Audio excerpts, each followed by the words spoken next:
Per anar acabant, vull continuar parlant de temes d'actualitat així a Morella i que, com tots els ciutadans, els joves també els afecten i des que nosaltres, com a associació juvenil, s'hi tractarem, tals com el concert previ que està en execució i del qual està obert el període d'al·legacions.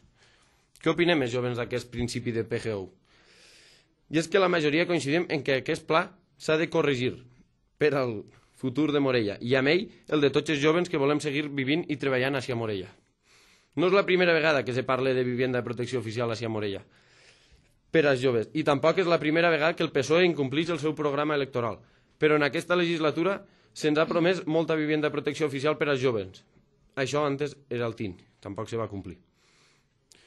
Parlant d'esta crisi econòmica que tenim al país i de la que se fan ressò tots els mitjans de comunicació, una crisi econòmica que per una altra part Zapatero no veu o que per lo menos no vol veure, aquests dies he tingut l'oportunitat de parlar amb diversos treballadors de diferents sectors productius de la societat morellana i tots destaquen el mateix, quin serà el seu futur.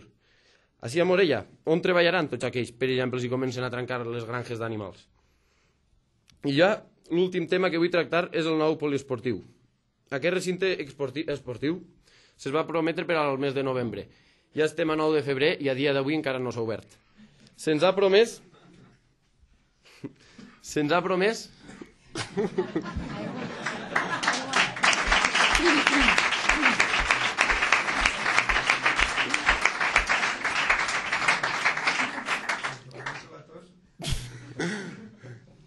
I en la previsió, que no és segura, d'obrir-lo per a Pasqua. I si tot això no fos poc, corre el rumor per les converses dels esportistes que per a portar a terme alguna activitat dins d'aquest recinte n'hi ha que pagar, sigui quina siga la seva finalitat. Per això demanaríem a la consellera de Ports que ens aclarisca aquest tema. Estaria molt agraït.